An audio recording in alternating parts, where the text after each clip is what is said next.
They said I was confused, that locking me in and taking my phone was for my own good. But at 2 a.m., I slipped out the window with fresh stitches, drove to my lawyer with every document they forgot I had. They never saw it coming. Before we begin, please subscribe, and I'd love to know, where in the world are you listening from? They say you can't go home again, but no one warns you what happens when home no longer wants you back. The drive from Portland General Hospital to Forest Hills feels longer than usual, every bump in the road sending sharp reminders through my chest where the surgeons cracked me open 3 days ago. 4 bypasses. My heart stopped twice on the table. The cardiologist called it miraculous that I'm sitting in this passenger seat, breathing on my own. At 67, I should feel grateful. Instead, I feel hollowed out, like they took more than just blocked arteries. My chest rises and falls in careful, measured breaths.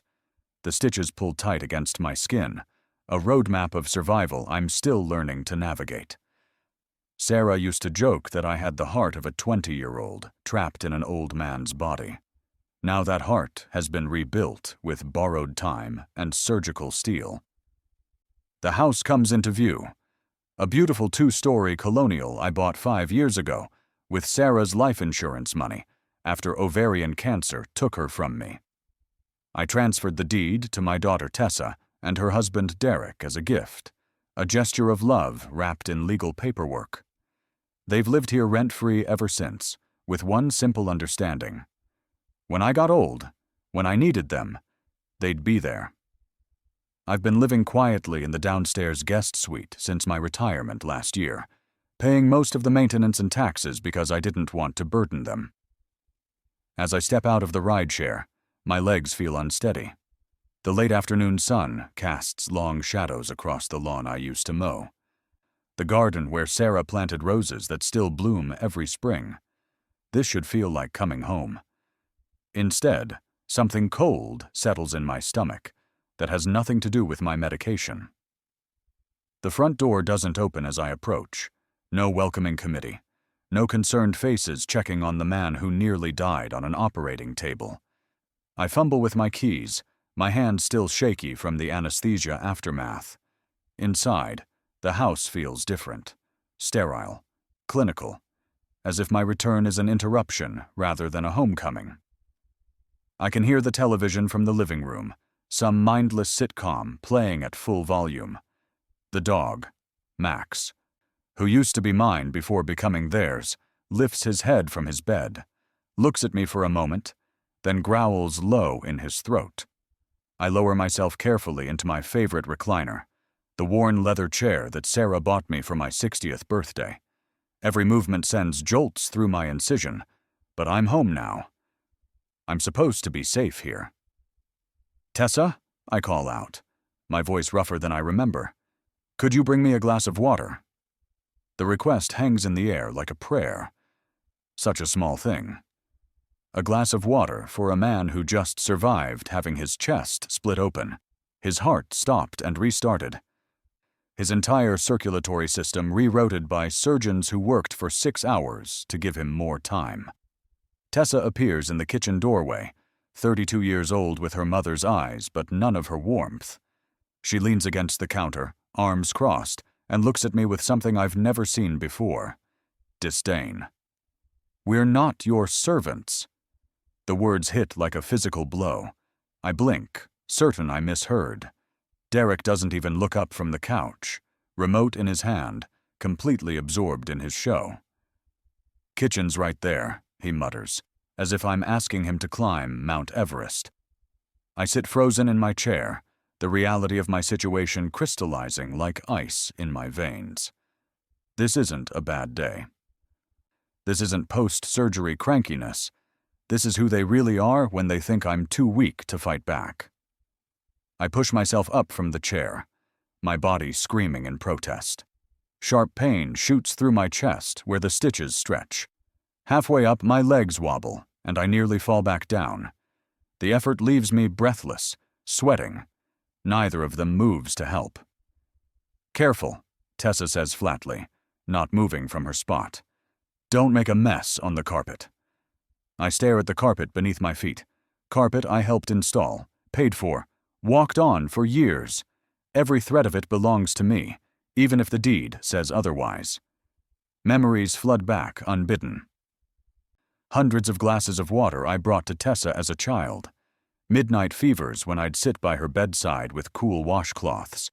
Nightmares that sent her running to my room, where I'd hold her until the monsters went away.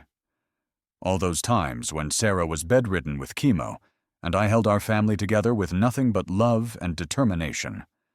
All of that, every act of devotion, every sacrifice, means nothing now.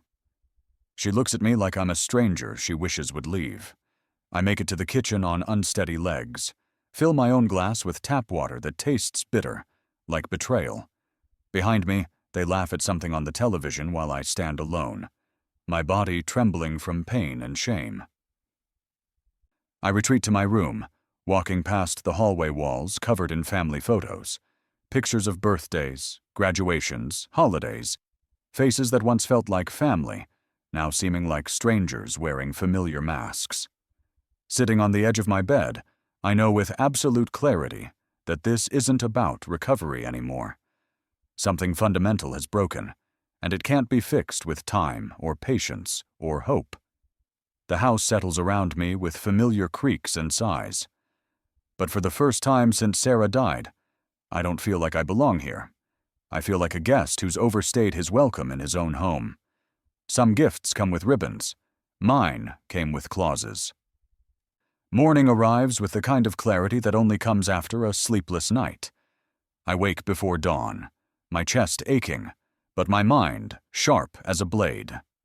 The events of yesterday replay in my head like a movie I can't turn off.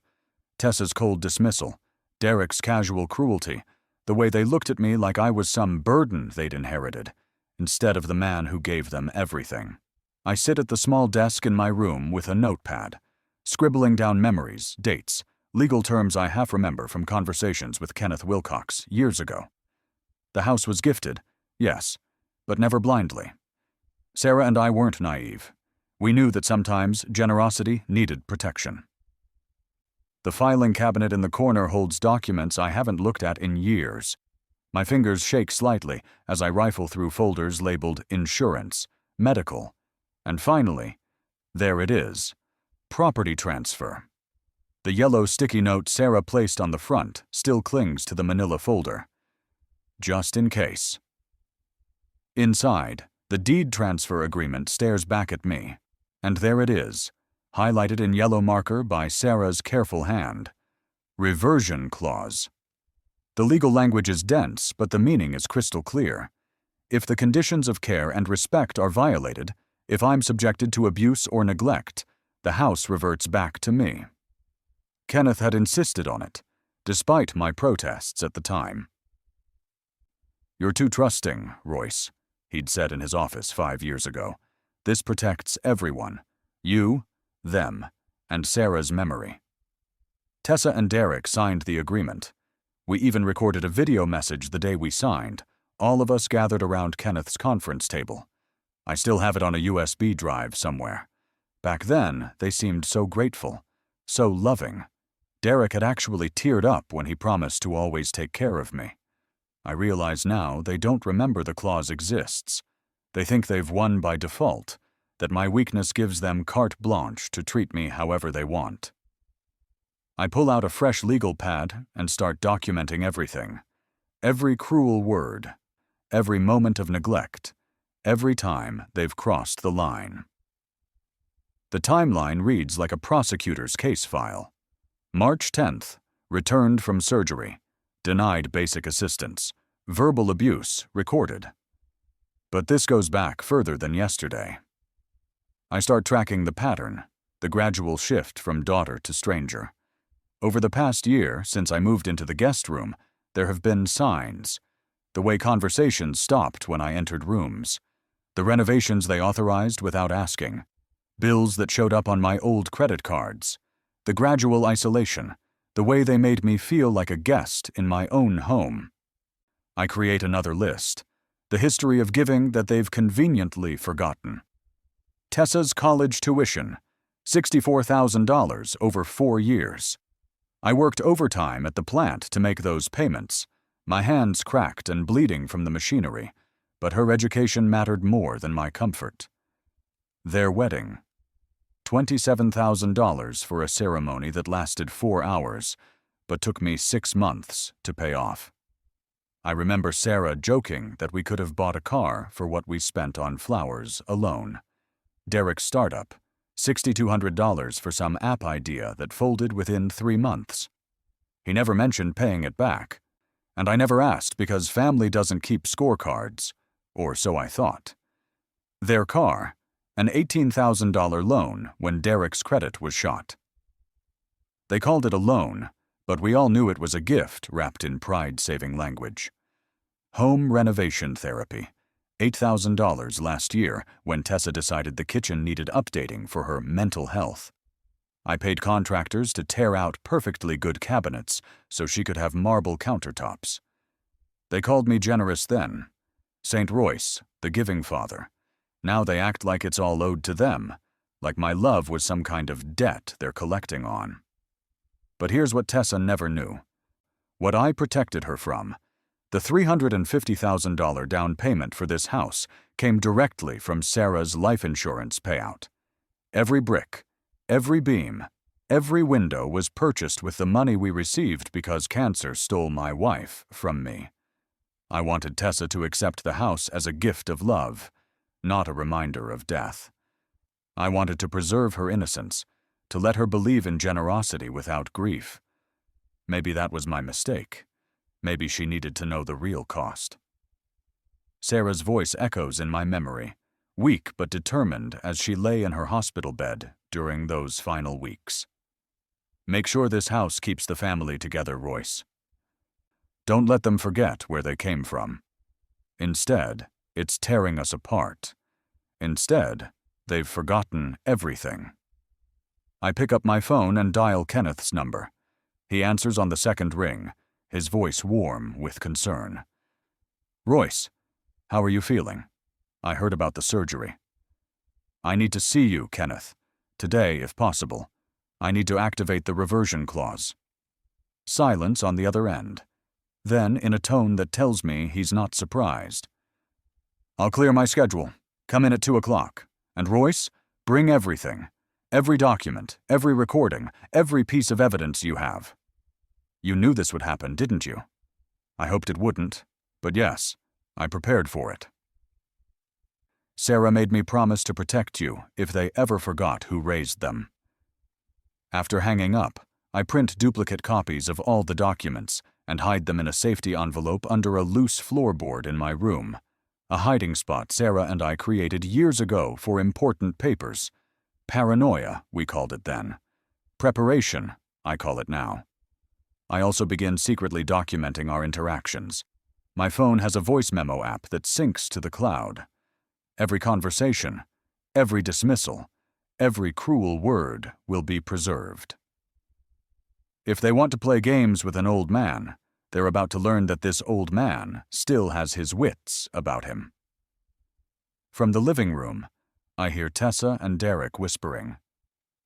They stop when I enter to get coffee, their guilty silence filling the space like smoke. I pretend not to notice, moving slowly, letting them believe I'm weakened and distracted. Let them think I'm harmless. Morning, I say pleasantly, pouring coffee with deliberately shaky hands. Morning, Dad, Tessa replies, but her voice carries none of the warmth that word should hold. Derek barely acknowledges my presence. He's on his phone, and I catch fragments of his conversation. He's becoming a real liability, can't even handle stairs properly. Maybe it's time to look into assisted living. They're planning something, probably trying to get me out of the house permanently. Maybe have me declared incompetent. The thought should frighten me. Instead, it fills me with cold determination. That evening, I wait until they're both out. Some dinner they didn't invite me to, before I make my final preparation. In the bottom drawer of Sarah's old desk, beneath years of accumulated papers and forgotten receipts, I find what I'm looking for. the USB drive labeled House Agreement Video in Sarah's careful handwriting. I plug it into my laptop and watch us from 5 years ago, younger and full of hope. There's Sarah, still fighting the cancer but determined to see this through. There's Tessa, crying grateful tears as we sign the papers. And there's Derek, looking directly into the camera with what seemed like genuine emotion. "We'll always take care of you, Royce. This house will always be your home. You have my word." I paused the video on his face, studying that expression of sincerity. Was it real then? Did something change, or was I just too blind to see the truth? It doesn't matter now. Tomorrow I make sure the law remembers what they forgot. Tomorrow I remind them that some gifts come with conditions, and some promises have consequences when they're broken. I close the laptop and sit in the darkness of my room, listening to the sounds of the house settling around me. Somewhere in these walls, Sarah's spirit lives on. I can almost feel her approval, her strength flowing through me. They forgot who I am. Tomorrow they'll remember. Sometimes, before you fire the first shot, you need to be sure your enemy deserves no mercy. I wake up Saturday morning with a plan crystallizing in my mind, like ice forming on a window. Before I take nuclear action, before I activate that reversion clause and blow up their comfortable world, I need to be absolutely certain. I need to give them one last chance to prove they're still the people I raised, still capable of basic human decency. Deep in my heart, I'm hoping they'll pass this test. I'm hoping yesterday was an aberration, a moment of weakness they'll regret. But hope, I've learned, is a luxury I can no longer afford. I spend the morning setting up my documentation system. A small voice recorder goes under the living room coffee table, hidden beneath a stack of magazines Derek never reads. My Apple Watch gets switched to voice memo mode, syncing everything to the cloud. The home security camera I installed 2 years ago, the one Derek assumed I'd disconnected after he complained about privacy, gets quietly reactivated from my phone, angled perfectly to capture the hallway and kitchen. If they're going to damn themselves, I want it recorded in high definition. By 10 a.m., they're heading out for their weekly Saturday shopping trip, a routine that typically keeps them gone until late afternoon. Tessa grabs her purse, Derek his wallet, and neither acknowledges my existence as they leave. The front door closes with a finality that sounds like freedom. I use their absence to complete my preparations. First, I back up all crucial documents to 2 separate USB drives, hiding one in the vent of Sarah's old bathroom, a spot they'd never think to look. Then I write a letter addressed to Kenneth, sealed and ready to be found if something happens to me. Call it paranoia, but recent events have taught me that family can be the most dangerous enemy of all. Finally, I create a checklist titled, "If They Lock Me In Again," because something in Derek's eyes yesterday told me yesterday's confinement might just be practice for something worse. By 4 p.m., I hear their car in the driveway. Showtime. I position myself in the living room, moving with deliberate slowness, playing up my post-surgical weakness. When they enter with shopping bags and takeout containers, I greet them with the warmest smile I can manage. "Hey, you two, how was your day?" Tessa looks surprised by my cheerfulness. Derek barely grunts a response as they unpack their purchases. I watch them move around the kitchen, my kitchen, bought with my money, in my house, treating me like furniture. After they've settled in with their takeout, I make my move. Same request as yesterday, delivered with the same gentle tone. "Tessa, could you get me a glass of water?" The transformation is instant. The mask slips, and I see exactly who my daughter has become. Her face hardens, her eyes narrow with something approaching disgust. "Dad, seriously? Again?" Derek looks up from his Chinese food, irritation radiating from every pore. Jesus, he's really milking this surgery thing. I feel the voice recorder capturing every word, my watch silently documenting their callousness. But I need more. I need them to show me their true selves completely. I'm still healing, I say, keeping my voice calm and reasonable. It would really help me feel supported right now. Tessa slams her fork down on the counter. You're not disabled, Dad. You got up just fine this morning to make your coffee. Don't try to guilt trip us. The silence that follows is thick with contempt. I let it stretch, let it speak for itself. This is who they are when they think I'm powerless. This is what my generosity has bought me. Derek joins the attack, his voice dripping with resentment. Let's not pretend like you've done us any favors lately, Royce. Royce. Not Dad. Not even a title showing basic respect. Just my name, spoken like it tastes bitter in his mouth. I decide to push further, to see how deep their cruelty runs. I paid for your tuition, Tessa. Your wedding. This house. I'm just asking for a little kindness in return. The words hit her like I'd slapped her, but instead of shame, I see fury. You didn't pay for those things out of love, Dad. You did it to control us, to make us feel obligated to you. You did it so you could feel needed.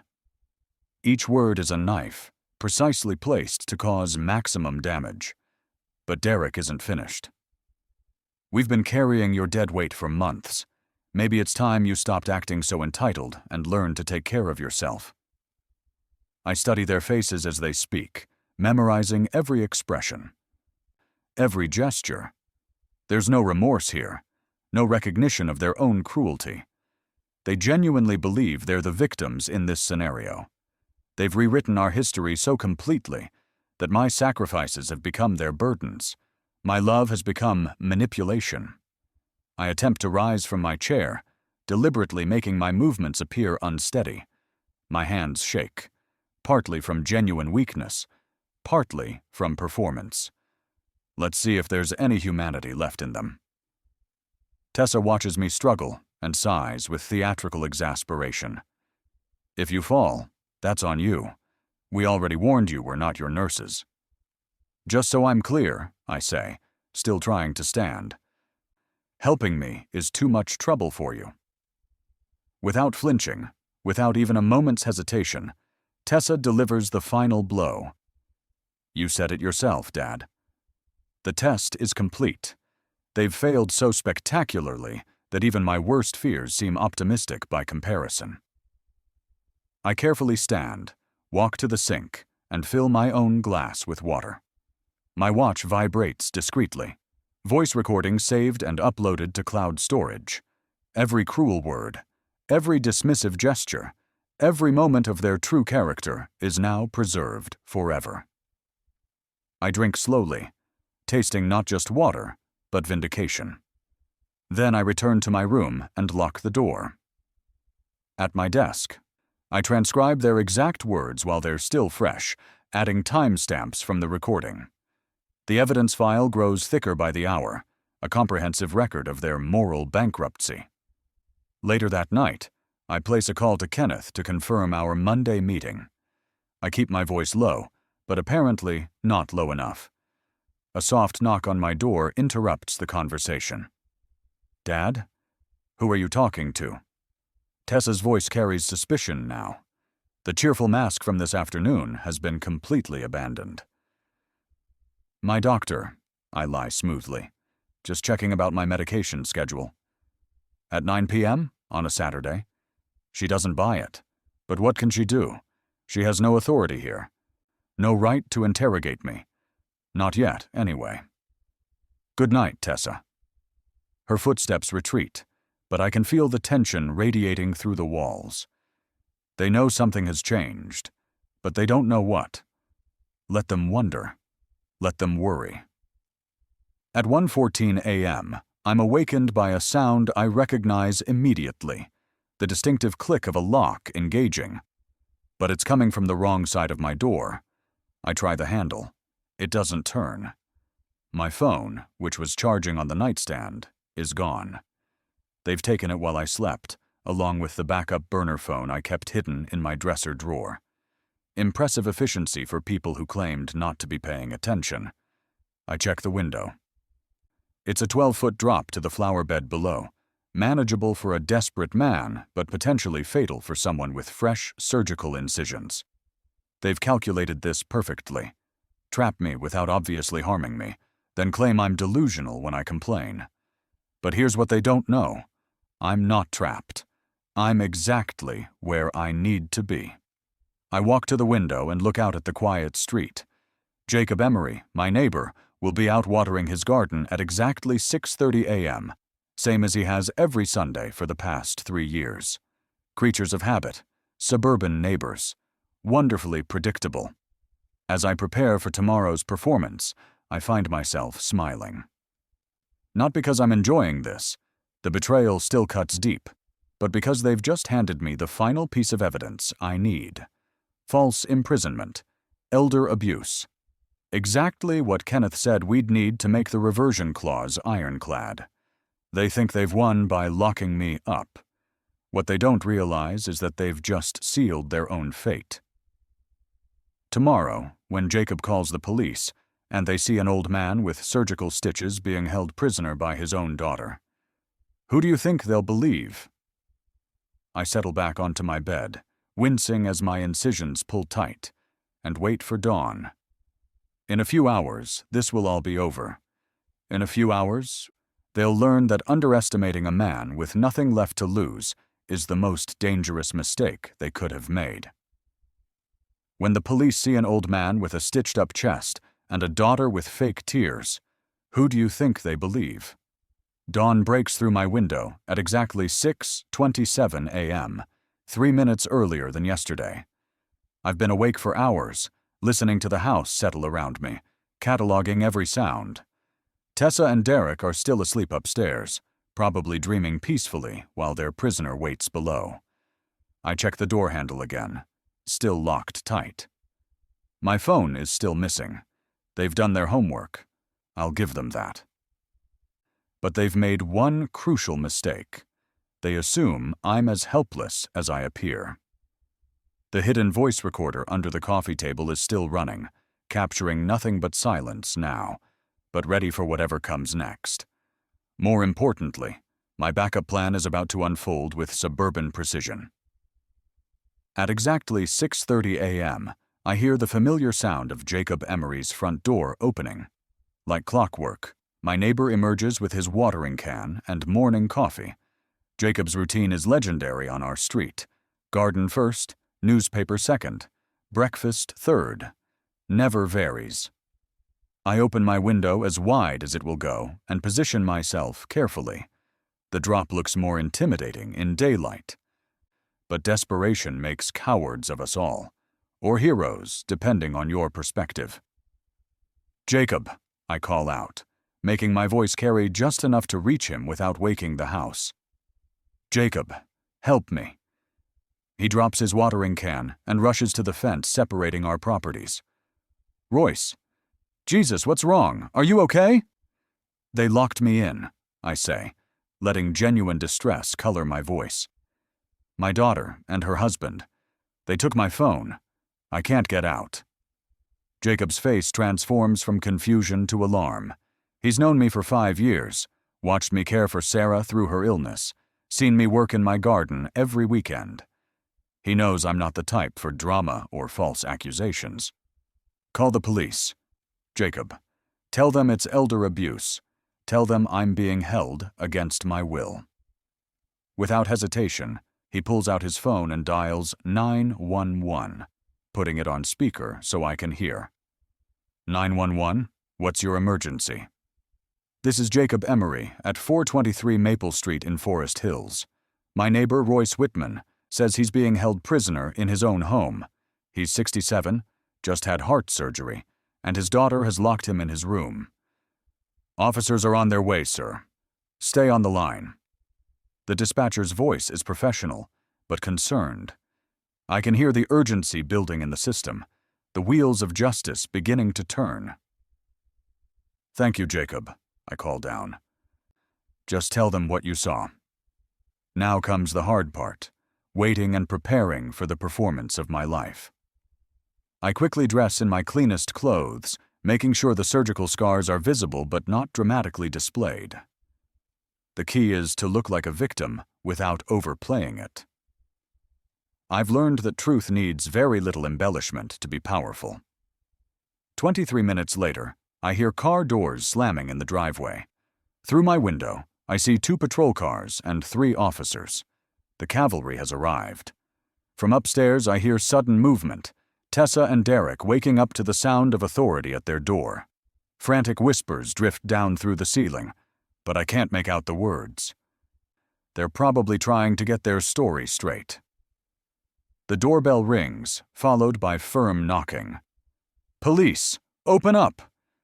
I hear Tessa's footsteps on the stairs, moving with practiced calm. She's always been good in a crisis, my daughter. Too bad she's on the wrong side of this one. The front door opens, and Tessa's voice floats back to me, dripping with manufactured concern and confusion. "Officers? What's this about? Is everything all right?" "Ma'am, we received a report that an elderly man is being held against his will in this residence. Are you Tessa Whitman?" "Yes, but there must be some mistake. My father lives here with us. He's been recovering from surgery, and we've been taking care of him." I can practically hear her arranging her features into an expression of worried innocence. She's good at this. Too good. "We'd like to speak with your father, please." "Of course, but he's been very confused since his operation. The medications, you know? He's been having some paranoid episodes." Derek's voice joins the conversation, smooth and reasonable. "We've been worried about him ourselves. He's been accusing us of all sorts of things.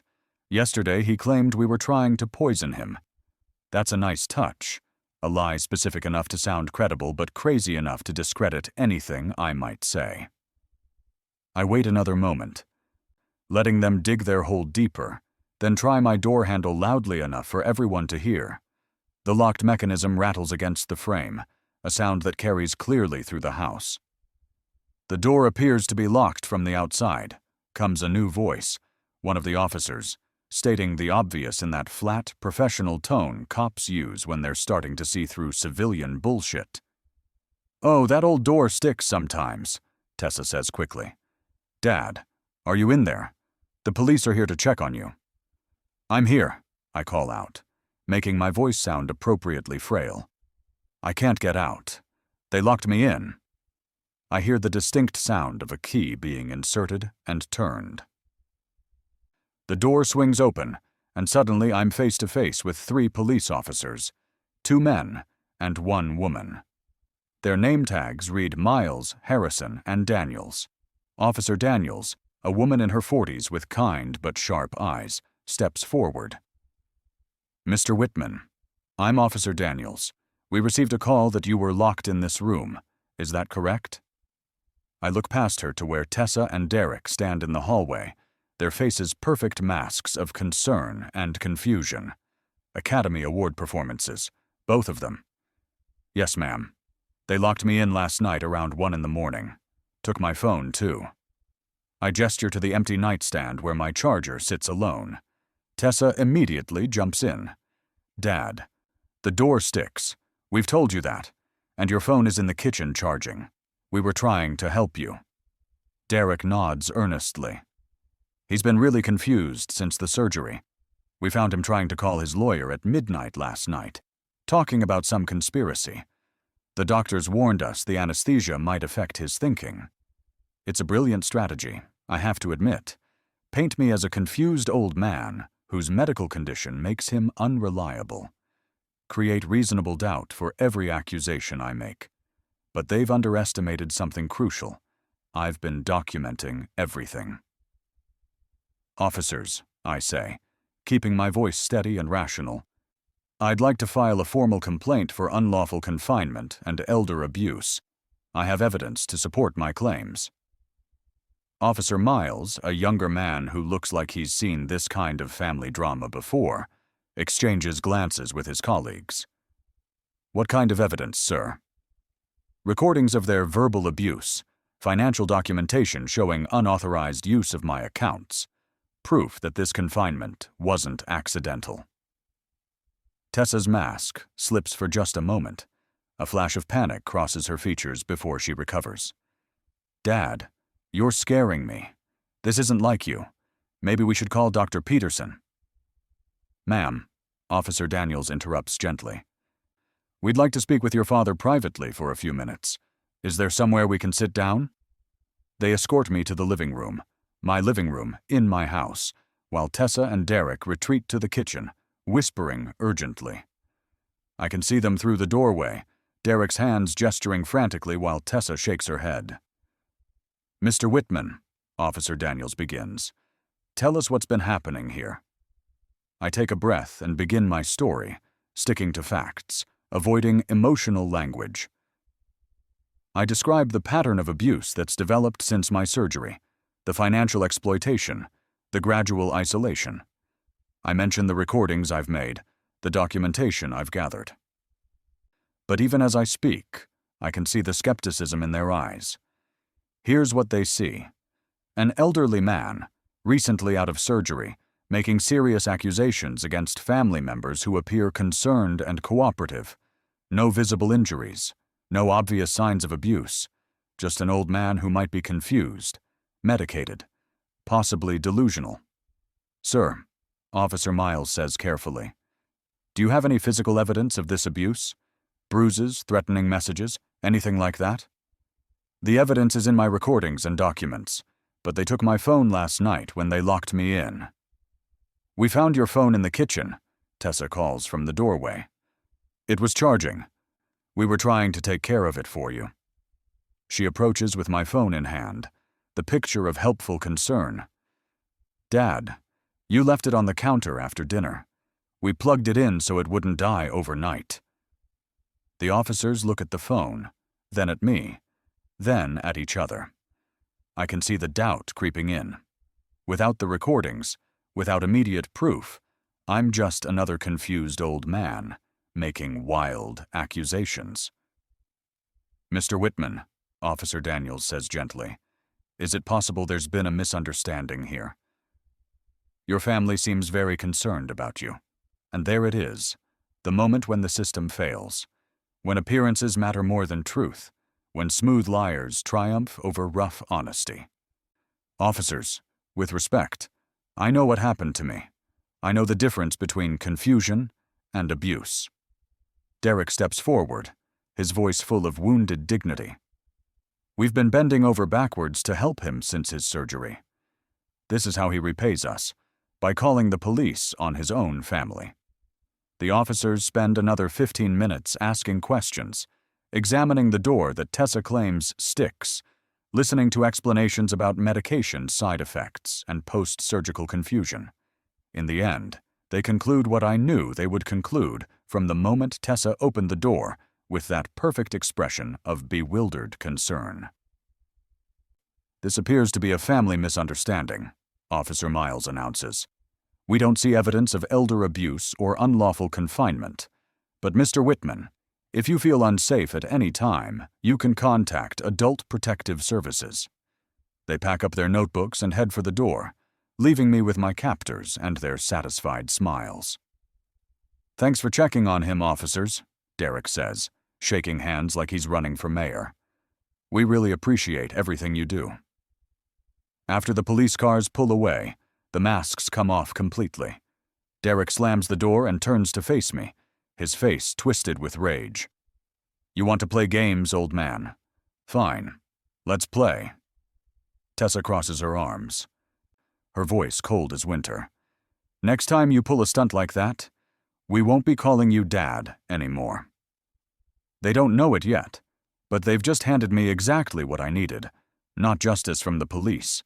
I never expected that. But proof that when pushed, when their comfortable lie is threatened, they reveal themselves completely. The war has begun in earnest now, and while they think they've won this battle, they have no idea what's coming next. That night they lock me in again, but this time they also take my keys, disconnect the Wi-Fi, and go through my filing cabinet. They're getting smarter, more thorough in their oppression. But they've made one crucial mistake. They think like amateurs. They assume that if they control my immediate environment, they control me. At 2 a.m., when the house falls silent, I put their assumption to the test. I gave them a house. They gave me humiliation. Now I'm giving them 72 hours, and a reason to never forget me. At 2 a.m., the house settles into the deep quiet that only comes in the small hours. Tessa and Derek are asleep upstairs, probably dreaming of ways to make my life more miserable. They think they've neutralized me, taken my keys, killed my internet, rifled through my papers. They sleep the sleep of people who believe they've won. They're about to learn how wrong they are.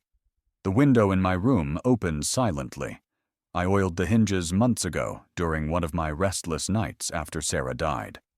The drop to the flower bed below looks manageable in the darkness, less intimidating than it seemed in daylight. Pain shoots through my chest as I lower myself onto the window ledge, but determination is a powerful anesthetic. The fall is worse than I expected. I land hard in Sarah's rose bushes, thorns tearing at my clothes and skin. The impact sends fire through my surgical incisions, and for a moment I lie there gasping, tasting blood and dirt. But nothing feels broken, nothing vital torn open.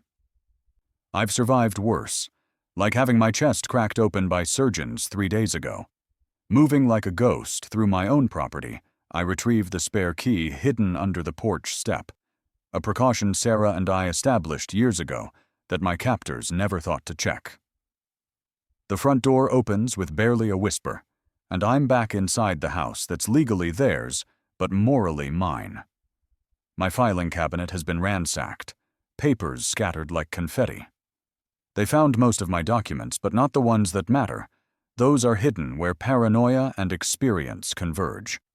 I retrieve everything from my various hiding spots: deed documents, the USB with our agreement video, the backup voice recorder still running under the coffee table, and my meticulously documented list of their offenses.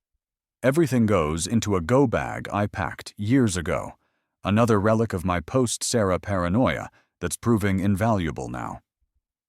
Within 20 minutes, I'm back out the front door, walking down the street like a man with somewhere important to be. The Comfort Inn on Highway 99 has rooms available, and staff who don't ask questions about why a 67-year-old man with surgical scars needs a place to stay at 3 in the morning. I pay cash, use my real name, and sleep better than I have in months. At 7:58 a.m. Monday morning, I walk into Kenneth Wilcox's law office carrying my folder of evidence like it's the Holy Grail. His secretary, Margaret, takes one look at my disheveled appearance and torn clothing and immediately ushers me into his private office. Kenneth rises from behind his desk, his face a mix of concern and grim satisfaction. He's known this day would come. We both have, ever since we drafted that reversion clause 5 years ago. Jesus, Royce, what did they do to you? I place the folder on his mahogany desk with deliberate care. Everything we thought they might, and more. For the next hour, I lay out the evidence like a prosecutor presenting a murder case. The recordings of their verbal abuse, crystal clear and devastating. The financial documentation showing unauthorized charges to my old accounts. The timeline of escalating mistreatment. The video of Derek promising to always take care of me. His face earnest with sincerity that turned out to be worth less than nothing. Kenneth listens without interruption, occasionally making notes, his lawyer's mind already working through the legal implications. When I finish, he leans back in his chair and nods slowly. This is more than enough, Royce. The reversion clause is ironclad, and they've violated every condition of care and respect we built into the original agreement. He drafts the notice of gift revocation on his computer, each word carefully chosen for maximum legal impact. While he works, I stare out his window at the city where I've lived my entire adult life, the place where I met Sarah, raised Tessa, built what I thought was a family legacy. There's something else, Kenneth says, looking up from his screen. I'm bringing in Maya Geller to serve the papers. She's the best process server in the county. Discreet, professional, and absolutely relentless. If they try to avoid service, she'll find them. Maya arrives within the hour, a compact woman in her 50s with the focused intensity of a hunting hawk. She reviews the documentation with the thoroughness of someone who's seen every trick desperate people use to avoid legal consequences. 9 a.m. tomorrow, she says, checking her watch. I'll serve them at the house. They'll have exactly 72 hours from the moment I hand over those papers. That night, I stay at the motel again, watching the house from my car like a detective on surveillance. The lights go on and off in their normal pattern. Tessa in the kitchen making dinner, Derek in the living room with his eternal television shows. They have no idea their world is about to explode. At exactly 9 a.m. Tuesday, I watch Maya Geller walk up the front path to what used to be their home. She carries herself like someone who's delivered bad news 1,000 times and never gotten used to it, but never backed down either. Tessa opens the door in her bathrobe, hair still messy from sleep. Even from across the street, I can see the confusion on her face as Maya introduces herself and explains why she's there. The envelope changes hands with ceremony appropriate to its contents. Maya says something else, probably explaining their rights and obligations, then walks away with the satisfied air of a job well done. Through my binoculars, I watch Tessa tear open the envelope. Watch her face change from confusion to shock to panic. Watch her call for Derek, who appears in the doorway reading over her shoulder, his expression shifting through the same emotional spectrum. 72 hours. That's what the law gives them. That's more mercy than they showed me. An hour later, I return to the house like I'm coming back from a casual stroll. They're both in the kitchen, the legal papers spread across the table like battle plans. "Morning," I say pleasantly, settling into my recliner like nothing has changed. "How's everyone doing today?" The look Tessa gives me could melt steel. Derek just stares, his mouth hanging open like a fish pulled from water. "You can't be serious about this," Tessa finally says, holding up the eviction notice. "This is our home." I meet her eyes with the calm of a man who's already won. "You asked me yesterday if I could get my own water. Turns out I can. I can also get my own lawyer." Derek stands up so fast his chair falls over. "This is bullshit, Royce. We'll fight this. We'll prove you're not competent to make these decisions." "By the time you find a lawyer who doesn't laugh you out of their office," I reply, "you'll be sleeping somewhere else." For the next 2 hours, they alternate between threats, tears, and bargaining. Tessa tries the daughter card, bringing up childhood memories and family bonds. Derek goes with legal intimidation, throwing around terms he clearly doesn't understand. I listen to all of it with the patience of a man who's already heard their best arguments and found them wanting. Finally, I gather them at the kitchen table for what I know will be our last conversation as a family. From my folder, I pull out the death benefit paperwork from Sarah's life insurance. Documents they've never seen. Truth they've never known. "This house exists because your mother died," I tell Tessa, placing the papers in front of her. "Every brick, every board, every comfort you've enjoyed here was purchased with money we received because cancer took her from us." The color drains from Tessa's face as she reads the insurance payout amount. $350,000, the exact amount we paid as a down payment. "You didn't just dishonor me," I continue, my voice steady as granite. "You dishonored the woman who died so you could have a place to live." For the first time since this began, Tessa breaks down completely. Real tears this time, not the manufactured kind she used with the police. But Derek's not finished fighting. "This is manipulative, Royce. You're weaponizing grief, using Sarah's death to control us." I look at him for a long moment. This man who married my daughter and promised to love what I loved. "And you weaponized love." From my phone, I pull up the video from 5 years ago. Derek, younger and seemingly sincere, looking directly into the camera. "You'll always have a place here, Royce. We'll take care of you like you took care of us." I pause the video on his face, that expression of earnest commitment frozen in digital amber. Funny how fast promises expire. The next 2 days pass in a blur of boxes and bitter silence. They hire a lawyer, some ambulance chaser who charges them $300 to confirm what Kenneth told me for free. The reversion clause is legally bulletproof. Their signatures are on every document. Their violations are thoroughly documented. Their eviction is not just legal, but inevitable. Derek tries one last, desperate gambit, calling Adult Protective Services to report that I'm mentally incompetent. Kenneth, anticipating this move, already filed a preemptive declaration along with my clean post-surgical psychiatric evaluation and cognitive assessment. The social worker who comes to investigate spends 30 minutes with me and concludes that I'm not just competent, but probably sharper than most people half my age. On the evening of their final day, boxes stacked to the ceiling and their SUV packed like they're fleeing a natural disaster, I stand at the front door and deliver my final statement as their landlord. "You have until 7:59 tomorrow morning.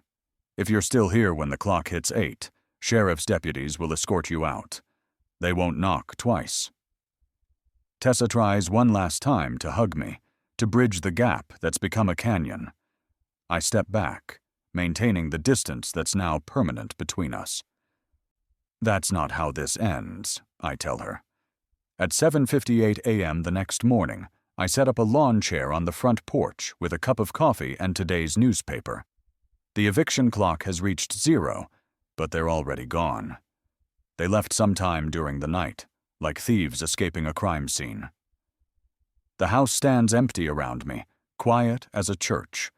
Every room echoes with the absence of people who were never really family, just strangers wearing familiar faces.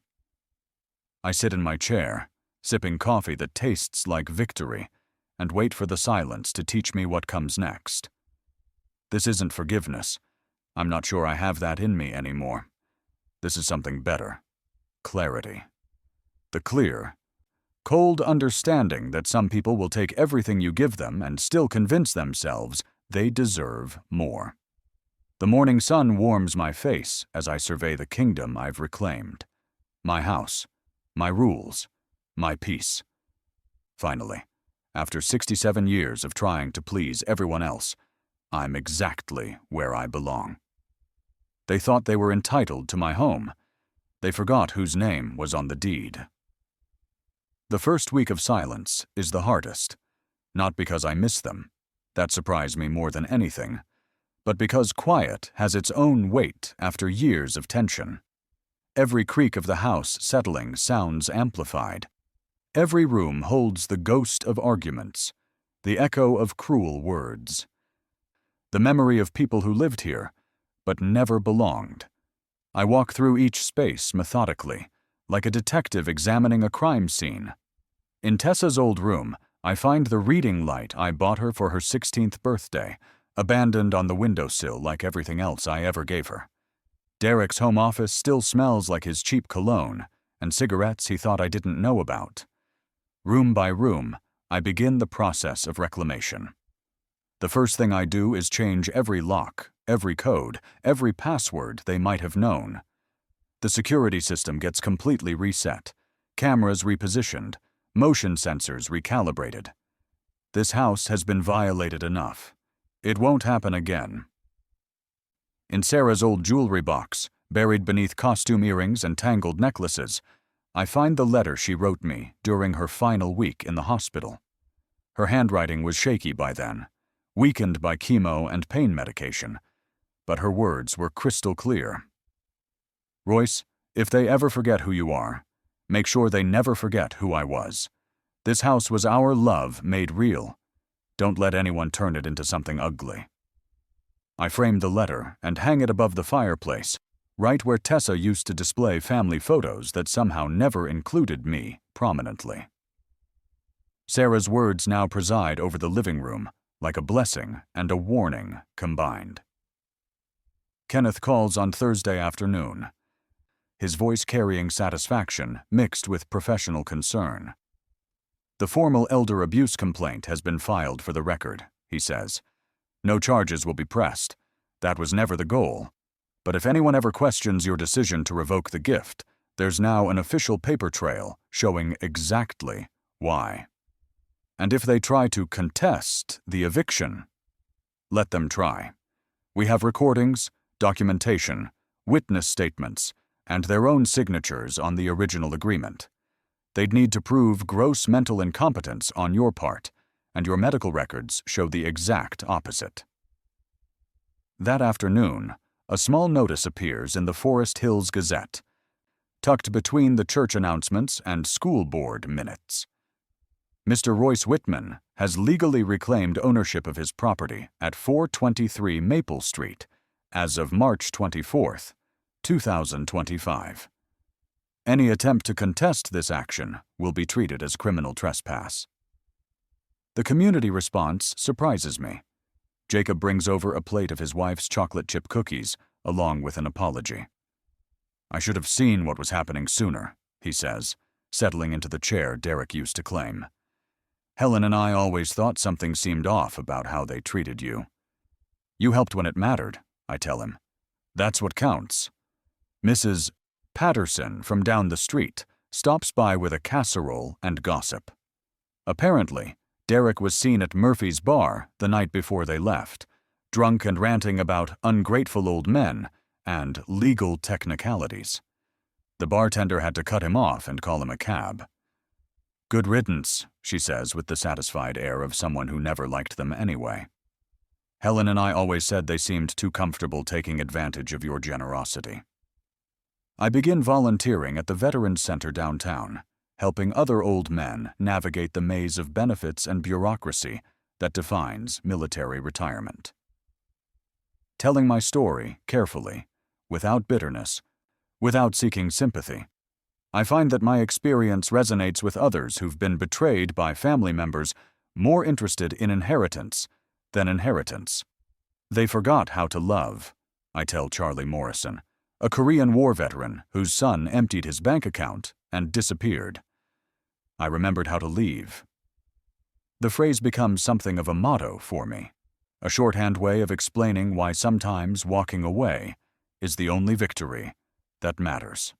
One evening, I finally opened the door to the upstairs bedroom Sarah and I shared for 23 years. Tessa had converted it into storage space, filling it with boxes and furniture like it was just another closet instead of the place where her parents built their life together. I spend the weekend painting the walls a warm sunflower yellow, Sarah's favorite color, the one she always said reminded her of hope. I replace the heavy curtains with light, airy ones that let the morning sun stream across the hardwood floors we installed ourselves during our first year here. Sarah's framed photograph goes on the dresser, next to the simple wooden urn that holds her ashes. We'd planned to scatter them in the garden when I was ready, but I was never ready, and now I think I understand why. She belongs here, in this house, watching over what we built together. I sit in the old rocking chair by the window, the one where Sarah used to read while I did crossword puzzles in bed. The spring light falls warm across my face, and for the first time in years, I feel truly peaceful. There's one last thing I need to do, though I'll never send it. I write a letter to Tessa, addressed to the apartment complex where Kenneth's private investigator tracked them down. The words come easily, without anger or bitterness. I loved you enough to give you everything I had. You loved comfort more than me. That's why I gave it to you, and that's why I took it back. Some lessons can only be learned through loss. Maybe someday you'll understand that what I took from you was never really yours to begin with. I seal the letter and place it in our safety deposit box at First National, alongside Sarah's important papers and the deed that now bears only my name. Maybe someday I'll send it. Maybe someday it won't matter anymore. A month after the eviction, I host dinner for 5 people: Jacob and Helen, Kenneth and his wife Margaret, and Charlie from the Veterans Center. We sit around the dining room table that's seen too many silent, tense meals, filling it instead with laughter and stories and the easy conversation of people who choose to be together. I raise a glass of the good wine Sarah and I were saving for a special occasion that never seemed to come. To family, I say, looking around at faces that show genuine warmth instead of calculation. Born or chosen. After everyone leaves, I stand in the doorway, watching their taillights disappear down Maple Street. The house settles around me with the satisfied sigh of a place that's finally at peace. I turn off the porch light, lock the door, and walk through rooms that smell like garlic bread and fresh paint instead of resentment and broken promises. In the kitchen, I pour myself a final cup of coffee and sit at the table where I once begged my own daughter for a glass of water. The memory doesn't hurt anymore. It's just history now. Evidence of who people really are when they think no one's watching. The house creaks softly, as old houses do, but it's a friendly sound now, familiar and comforting. Outside, Forest Hills sleeps peacefully under a canopy of stars. Inside, a man who nearly lost everything has finally found his way home. I smile as I turn off the lights and head upstairs to bed. After 67 years of learning hard lessons about love and loyalty, I've finally mastered the most important one. Sometimes the greatest gift you can give someone is the natural consequence of their own choices. Finally, it's home again.